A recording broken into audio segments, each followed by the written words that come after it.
Hello everyone बच्चों, हम chapter 9 देख रहे हैं इकोनॉमिक्स का, that is money and capital market in India. और लास्ट लेक्चर में हमने देखा दैट कैसे हमारा जो फाइनेंशियल मार्केट है इसके प्राइमरीली दो हिस्से हैं, money market and capital market. और मनी मार्केट इन इंडिया इसके अगेन दो हिस्से हो जाते हैं बच्चों, organised and unorganised sector. Organised sector के सबसे इंपॉर्टेंट एपेक्स बॉडी है रिजर्व बैंक ऑफ इंडिया, जिसे हमने पिछले लेक्चर में देखा बच्चों, along with its functions. I hope you have gone through that lecture. आज के इस लेक्चर में बच्चों ऑर्गेनाइज्ड सेक्टर का दूसरा हिस्सा हम देखेंगे, that is commercial banks and its functions. So without any further delay, let's get started. देखिए बच्चों, commercial banks on page number 83। Commercial banks कौन से हैं जो हम हमारे आसपास देखते हैं, वो है commercial banks. As the name suggest, commercial मतलब प्रॉफिट मेकिंग के लिए जिनके एस्टैब्लिशमेंट होती है वो है कमर्शियल बैंक्स। वो प्राइमरीली क्या करेंगे, हम और आप, हमारे पास जो एक्सेस मनी होता है वो हम बैंक में जाके डिपॉजिट करते हैं। सो वो डिपॉजिट्स बैंक हमसे एक्सेप्ट करती है। एंड ऐसे कोई लोग हैं, ऐसे इंडिविजुअल्स है, ऐसे इंडस्ट्रीज है जिन्हें पैसों की जरूरत होती है, उन्हें ये बैंक्स पैसे लेंड करती है। तो बैंक्स प्राइमरीली क्या करेंगे, हमसे डिपॉजिट लेते हैं और जिन्हें जरूरत है उन्हें पैसा देते हैं। तो ये फंक्शंस हमारी एक बैंक्स करते हैं, उन्हें हम कहते हैं commercial banks. Okay, let us read. Right, they are profit seeking financial institutions. तो प्रॉफिट मेकिंग ऑब्जेक्टिव उनका होता है, acceptance of deposits and granting loans and advances are primary functions of commercial banks. Right, ये हम देखते हैं हमारे आसपास। Commercial banks play an important role in mobilizing savings and allocating them to various sectors of the economy. Because RBI ने तो इस तरह से पॉलिसी फ्रेमवर्क बना दिया, लेकिन एक्चुअल एग्जीक्यूशन कौन करेगा?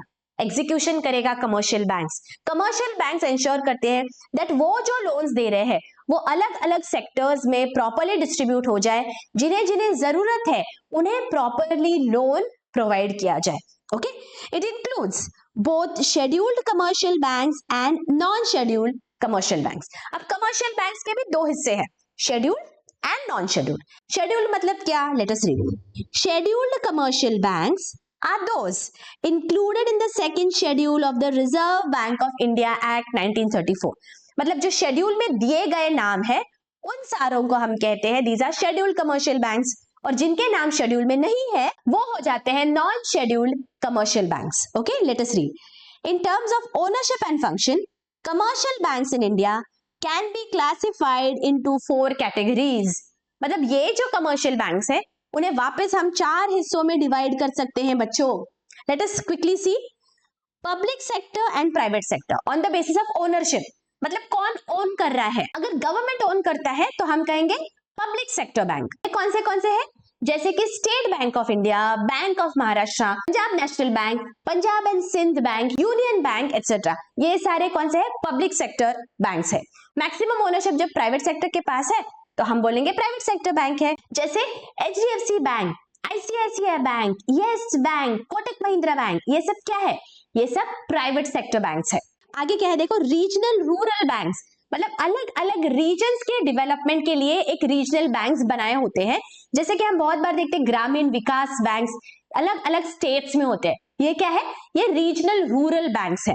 और फॉरेन बैंक्स भी होते हैं। फॉरेन बैंक्स मतलब वो सारे बैंक्स जिनका हेडक्वार्टर किसी और कंट्री में है लेकिन उनकी ब्रांच हमारे कंट्री में होती है, तो हम इन्हें बोलते हैं दीज आर फॉरेन बैंक्स। जैसे डॉइश बैंक, बार्कलेज बैंक, ये सब क्या है? ये है फॉरेन बैंक्स। तो इस तरह अलग अलग कमर्शियल बैंक्स होते हैं बच्चों। Now let us move to the definition. Popular definition of commercial bank. Banking regulation act 1949 says banking means accepting, accept किसे कर रहे हैं देखो, ऑफ डिपॉजिट्स ऑफ मनी। देखिए आप एक्सेप्ट कर रहे हो मनी के डिपॉजिट्स को, लेकिन कॉमा के बाद क्या लिखा है देखो, why are you accepting this? For the purpose of lending. मतलब आप डिपॉजिट्स ऑफ मनी तो एक्सेप्ट कर रहे हो, लेकिन why are you accepting? Because you want to lend it. So when you are accepting for the purpose of lending, from whom? Public, repayable on demand or otherwise, and withdrawal by check demand draft order और otherwise. जब भी आप deposits accept करते हो, why are you accepting? So that you can lend it, मतलब आप loans और advances provide कर सको, इसलिए पहले आप पब्लिक से पैसा लेते हो, राइट? पब्लिक से डिपॉजिट्स एक्सेप्ट करते हो। लेकिन ये जो डिपॉजिट्स है ये आपको रीपे करने होते हैं। जब भी आपके पास पब्लिक आएगा और पैसा मांगेगा तो आपको इनके डिपॉजिट्स इन्हें लौटाते आने चाहिए। आप इसे बैंक कहोगे whenever you are accepting deposit, so that you can repay them. But जो पैसा है you are utilizing for giving loans, then you become a bank. Okay, a bank is a financial intermediary, a dealer in loans and debts. Okay, now let us move to the functions of commercial banks. Commercial banks के बच्चों 4 primary functions होते हैं। सबसे पहला function है acceptance of deposits. General public से सबसे, जब भी हमारे पास सेविंग्स होते हैं हम पैसा जाके डिपॉजिट कर देते हैं बैंक में, सो डिपॉजिट्स एक्सेप्ट करना ये एक बहुत बड़ा फंक्शन होता है कमर्शियल बैंक्स का। Okay, deposits constitute main source of funds for commercial banks. पैसा आता कहां से है? अलग अलग जो लोग हैं उनके डिपॉजिट से आता है। Savings lead to the creation of deposits. हमारे पास जो सेविंग्स होते हैं उन्हीं में से तो हम पैसा डिपॉजिट करते हैं बैंक में। Deposits are further classified as demand and time deposits. Commercial banks हमसे डिपॉजिट्स लेती है और डिपॉजिट्स 2 तरह के होते हैं, एक होते हैं टाइम डिपॉजिट और एक होता है डिमांड डिपॉजिट। अब ये किसे कहते हैं? Let us see. Demand deposits, deposits that are withdrawable on demand are known as demand deposits. As the name suggests, मतलब जब भी हमें पैसों की जरूरत होगी हम बैंक में जाएंगे और बैंक को बोलेंगे कि मुझे मेरे डिपॉजिट के बदले में पैसा दे दो, तो वो कहलाता है demand deposit. They are in the form of current account and savings account deposits. मतलब जो डिमांड डिपॉजिट्स है उन्हें फर्दर 2 हिस्सों में बांटा गया है। क्या? Current and savings. Getting it? Deposits है उसमें से एक हिस्सा है डिमांड डिपॉजिट, और डिमांड डिपॉजिट के 2 हिस्से हो गए, सेविंग्स एंड करंट। जो हमारा और आपका अकाउंट होता है उसे हम कहते हैं सेविंग्स अकाउंट, लेकिन जो बिजनेस हाउसेस होते हैं उनके जो अकाउंट्स होते हैं, क्योंकि बहुत ज्यादा उनका टर्नओवर होता है, कंटिन्यूअस पैसे आते हैं, कंटिन्यूअसली पैसे जाते हैं, तो इसीलिए उनका एक अलग से अकाउंट होता है जिसे हम कहते हैं current account. Okay, let us read. Current account is usually opened by businessmen, corporations, industrial houses, trusts, etc. They are provided with overdraft facility. Overdraft means withdrawal in excess of the balance in the account. Overdraft facility मिलती है अगर आपका current account है तो। अब इसका क्या मतलब होता है? फॉर एग्जाम्पल, हमारा और आपका सेविंग्स अकाउंट है बैंक में, मेरे अकाउंट में 1000 रुपीज है, ओके, और मैंने अगर किसी को चेक लिख के दिया है 1200 रुपीज का, तो बताइए मेरा ये जो चेक है इसका क्या होगा? ये चेक बाउंस हो जाएगा, बिकॉज बैंक बोलेगी अरे आपके पास 1000 रुपीज है और आपने 1200 रुपए का चेक कैसे लिख के दिया? I am not going to clear this check, right, because insufficient funds है। लेकिन नाउ अगर हमारा एक करंट अकाउंट है बैंक में और यहीं पे हमने इस तरह से चेक दिया 1200 का, तो we can go and request the bank that मेरे पास अभी पैसा नहीं है, but please give me an overdraft facility. Overdraft मतलब over and above my 1000 rupees, मुझे 200 रुपए की अभी जरूरत है, तो मुझे आप शॉर्ट टर्म के लिए 200 रुपए दे दीजिए एक्स्ट्रा, मैं आपको वापस लौटा दूंगा या लौटा दूंगी। तो ये जो 200 रुपए की फैसिलिटी बैंक ने आपको दी है इसे हम बोलते हैं ओवरड्राफ्ट फैसिलिटी। और इसका क्या होता है? इसे वापस बिजनेसमैन लौटा देता है बैंक को, राइट? ये पैसा हम खुद के पास नहीं रख सकते, लेकिन टेम्पररीली हमारा ये चेक तो क्लियर हो जाता है। Getting it? तो अगर सेविंग्स अकाउंट है तो आपके पास ये फैसिलिटी नहीं होती है, लेकिन अगर आपका करंट अकाउंट है तो बैंक आपको ये फैसिलिटी दे सकती है। Okay, next, savings account are operated by a large number of people, particularly the salaried class, small traders, etc., who wish to save a part of their income with the bank. तो savings account किसका होता है? हम और आप, हम individuals का जो अकाउंट होता है that is a savings account. Okay, so देख लिया हमने बच्चों that there are demand deposits, और डिमांड डिपॉजिट के 2 हिस्से हो गए, current and savings. Next is time deposit. Deposits that are repayable after a certain period of time are known as time deposits. They are in the form of recurring deposits and time deposits. यहां पे ये होना चाहिए बच्चों fixed deposit. Okay मतलब अब हमें क्या बोला गया है, दैट जो टाइम डिपॉजिट है ना उसके भी दो हिस्से हैं। टाइम डिपॉजिट के वापस दो हिस्से हैं, कौन से हैं? Recurring deposit and fixed deposit. Let us see. Recurring deposit refers to a deposit wherein a customer deposits a fixed amount. एक fixed amount deposit किया जाता है at regular intervals for a specified period of time. इसका क्या मतलब होता है? मतलब अगर मैंने recurring deposit मतलब short form बोलते हैं हम इसे RD ओपन किया है बैंक में, तो क्या होगा? I am going to deposit a certain sum of money. For example, मैंने बोला that 1000 rupees I am going to deposit every month and say for 5 years. तो इसे हम कहेंगे this is my recurring deposit. मतलब this deposit is occurring every month. This is going to happen for 5 years. तो इसे मैं बोलूंगी recurring deposit. और कौन सा डिपॉजिट होता है? Fixed deposit. हमने सुना होगा हमारे पेरेंट्स से. फिक्स्ड डिपॉजिट इसका क्या मतलब होता है? मैं बोलूंगी कि बाबा मुझे हर महीने के झंझट में नहीं पड़ना है. मैं बोलूंगी एक साथ दैट ये 50,000 रुपए बैंक आप आपके पास रख लो और अगले 5 साल तक you keep this and then at the end of 5 years give me interest along with my principal amount. तो इसे मैं बोलूंगी this is a fixed deposit and when मैं रेगुलर इंटरवल्स पे डिपॉजिट करती हूँ this becomes my recurring deposit और RD. Let us read. Fixed deposits refer to a lump sum amount deposited by a customer for a specified period of time. Compared to all other deposits, fixed deposit carry a high rate of interest. जाहिर है fix deposit की जो rate of interest है वो ज्यादा होगा because एक lock in period होता है दैट 2, 3, 4, 5 सालों तक वो पैसा बैंक के पास रहेगा, तो बैंक जाहिर है आपको थोड़ा ज्यादा इंटरेस्ट देगी. ओके सो हमने क्या देख लिया यहाँ पे बच्चों? Accepting deposit is a primary function of the commercial banks. और जो डिपॉजिट्स है उससे देखो हमने इस तरह से समझा है. डिपॉजिट्स दो तरीके के होते हैं, time and demand deposits. Time deposit होते हैं recurring deposit and fixed deposit और डिमांड डिपॉजिट्स होते हैं savings and current account. Okay let's see next function क्या है. Providing loans and advances. लोगों को लोन देना भी हमारी कमर्शियल बैंक्स करती है. देखिए commercial banks mobilize savings and lend these funds to institutions and individuals for various purposes. मतलब ये जो पैसा हमारे पास आया है अलग अलग सोर्सेस से, बैंक क्या करेगी? अलग अलग सेक्टर्स में ये पैसा बांट देगी लोन्स और एडवांसेस में. मतलब फॉर एग्जांपल से बंटी है, उसके पास एक्स्ट्रा सेविंग्स थे 10,000 रुपीज के, वो बैंक में लेके जाकर डिपॉजिट कर देगा. अब बैंक क्या करेगी? इसमें से कुछ हिस्सा जो होता है वो बैंक को रिजर्व्स में रखना पड़ता है, तो बैंक वो कुछ हिस्सा रिजर्व्स में रख देगी एंड जो बचा हुआ हिस्सा है से 8,000 रुपीज ये बैंक अलग अलग लोगों को लोन देगी जिन्हें पैसों की जरूरत है. मतलब बैंक ने क्या किया? इसे मोबिलाइज कर दिया. ये जो पैसा पड़ा है इसे अलग अलग जरूरतमंद सेक्टर्स में इसे मोबिलाइज कर दिया. So this is a very important function of the bank, that is providing loans.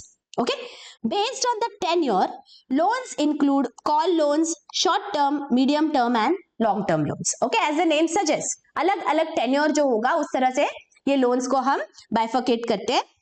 Longer the duration of the loans, greater will be the rate of interest. आप अगर बहुत सालों के बाद उस लोन को रीपे करोगे तो जाहिर है जो रेट ऑफ इंटरेस्ट चार्ज करेगी बैंक वो हाई होगा. Besides this, bank also provide cash credit, overdraft facility as well as discounts bills of exchange. जैसे कि मैंने अभी आपको एग्जांपल में समझाया that किस तरह बैंक अलग अलग फैसिलिटीज देती है जैसे कि ओवरड्राफ्ट और कैश क्रेडिट. ऑलराइट सो ये दो फंक्शंस हमने देख लिए, accepting deposit and providing loans. Third function है इज एंसिलरी फंक्शंस. मतलब और कौन से फंक्शंस बैंक करती है? Let us C. Commercial banks also provide a range of ancillary services such as transfer of funds, collection of money, making periodical payments on behalf of the customer, merchant banking, foreign exchange, safe deposit lockers, demat facility, internet banking, mobile banking etc. तो देखिए कितने सारे functions है, कितने सारे functions हम खुद use करते हैं. जैसे डीमैट है, मोबाइल बैंकिंग है, इंटरनेट बैंकिंग है. हम बैंक को कहते हैं स्टैंडिंग इंस्ट्रक्शंस दे देते हैं दैट ये बिल को आप पे कर देना, तो बैंक हमारे बिहाफ पे बिल्स भी पे करती है. तो इस तरह से बहुत सारे सर्विसेज हमें बैंक प्रोवाइड करती है. So all these come under ancillary functions of the banks. Okay, and last but not the least is the credit creation function. Credit कैसे क्रिएट करती है bank? Let us see. Credit creation function, banks credit कैसे create करती है? Let us see. Credit creation is an important function of commercial banks. Commercial banks are creators of credit. Demand and time deposit constitute primary deposits of the bank. ये जो पैसा आ रहा है, that is the primary deposit. After meeting the reserve requirements, जैसे कि मैंने आपको बताया था, हर बैंक को कुछ ना कुछ डिपॉजिट रखना पड़ता है आरबीआई के पास, so that to ensure that कभी भी क्राइसिस के सिचुएशन अगर आ जाएगी तो आरबीआई के पास एक बफर रहता है. तो लिक्विडिटी पोजीशन मेंटेन करने के लिए कुछ पैसा रखा जाता है in the form of CRR, cash reserve ratio, या in the form of statutory liquidity ratio, SLR. Okay, out of the net demand and time liabilities and the balance amount is used for giving loans. जैसे कि मैंने आपको इस example में बताया, अगर 10,000 के डिपॉजिट है तो कोई भी बैंक पूरे 10,000 का लोन नहीं दे सकती है. That is not allowed. कुछ पोर्शन रिजर्व रखना पड़ता है आरबीआई के पास for every deposit, and then only you can use it for giving loans. तो यहाँ पे जो बचा हुआ हिस्सा होगा उसे लोन में हम दे सकते हैं, राइट? दस सेकेंडरी डिपॉजिट्स और derivative deposits are created out of the loans given by banks. Let us look at this example और फिर मैं आपको वापस समझाती हूँ. For instance, when bank provides loan to its customer, the loan amount is credited into the bank account of the customer. Let us see from with the help of an example. 10,000 रुपए का for example bank के पास एक deposit आया, तो bank क्या करेगी? कुछ ना कुछ रिजर्व जो भी रखना पड़ता है. फॉर एग्जाम्पल 20% रिजर्व है, सो 2,000 रुपीज जो है उसे साइड में रख देगी आरबीआई के पास, और बचा कितना? 8,000 रुपीज, राइट? तो डिपॉजिट था 10,000, 8,000 रुपी का लोन बैंक दे सकती है अभी. अब ये जो 8,000 रुपी का लोन होता है वो डायरेक्टली बैंक कैश के रूप में कभी भी लोन नहीं देती है. लोन क्या होता है? वापस जिसको लोन दिया है उसके बैंक अकाउंट में ही डिपॉजिट होता है, right? So this loan is not given in the form of cash. Please remember, ये बैंक अकाउंट में डिपॉजिट होता है. तो ये जो लोन है ये वापस क्या हो गया? This has been deposited in the account of the other person now. 8,000 rupees इसके अकाउंट से निकल गए ए के और बी के अकाउंट में डिपॉजिट हो गए. तो अब अंडरस्टैंड, बैंक के पर्सपेक्टिव से क्या हो गया? 8,000 रुपए वापस बैंक के पास डिपॉजिट हो गए. तो बैंक क्या करेगी? इस 8,000 से वापस 20% अलग से निकाल देगी, 1,600, और बचा कितना अभी? 6,400. तो अगेन ये जो 6,400 है इसे बैंक लोन दे सकती है. अब बैंक क्या करेगी? इस 6,400 को सी को लोन दे देगी. अगेन ये जो लोन है ये कैश में तो नहीं जाता है, तो this will be again deposited in the account of C. तो this again becomes a deposit for the bank. Okay, और ये जो डिपॉजिट है इसे हम कहते हैं सेकेंडरी या डेरिवेटिव डिपॉजिट, राइट? सो इस तरह देखिए, एक्चुअली 10,000 शुरुआत में आए थे लेकिन इसके कितने सारे मल्टीपल लोन्स बन गए. This will keep on happening, और हर बार 20% अलग से रिजर्व रखती है बैंक. ओके, सो इस तरह से क्रेडिट क्रिएट करती है bank. So this is a very very important function of the bank. एक का पैसा एक्स्ट्रा था, उसके पैसे से कितने जरूरतमंद लोगों को लोन मिल सकता है, राइट? बच्चों, अगर आपको लेक्चर्स अच्छे लग रहे हैं, अगर एक्सप्लेनेशन अच्छे से समझ रहे हैं, do hit the like button, do subscribe, and do share these lectures with your friends and colleagues. बच्चों, in a classroom setup, I can understand from your expressions that how are you finding the lectures. But in this particular setup, it is difficult for me to understand unless and until you show your appreciation by hitting the like button and by commenting in the comments below. So let the comments pour in and do share these lectures with your friends and colleagues. Thank you so much. Let us see. The bank that receives the loan amount as a deposit keeps aside a certain portion in the form of reserve. After meeting the reserve requirement, bank lends the remaining amount. जैसे कि मैंने आपको ये example में बताया है. This procedure is followed by the entire banking system in the country, leading to creation of credit. In short, commercial banks create deposits out of the loans given thereby lending to credit creation. This is a very important line. Commercial banks क्या करती है, जो loan देती है उसके deposit से ही create करती है सारा क्रेडिट. सो अगर आपको ये एग्जांपल समझ गया बच्चों, तो आप बहुत ही अच्छे से ये आंसर लिख पाएंगे कि क्रेडिट कैसे क्रिएट होता है. हर बार कुछ ना कुछ रिजर्व साइड में रखा जाता है एंड जो बचा हुआ पैसा है उससे लोन दिया जाता है, और वो लोन जो है बिकॉज वो बैंक के पास ही है, that is in the account of the bank but in the name of another customer. Okay, तो again this is treated as a secondary deposit, और उससे वापस कुछ हिस्सा अलग से रखते हैं रिजर्व में और बचा हुआ हिस्सा लोन के लिए यूज किया जाता है. ऑलराइट, तो ये 4 इंपॉर्टेंट फंक्शंस हमने यहाँ पे कमर्शियल बैंक्स के देख लिए बच्चों. Let us quickly revise. सबसे पहला है accepting deposits, then comes giving loans, third ancillary functions, and fourth creation of credit.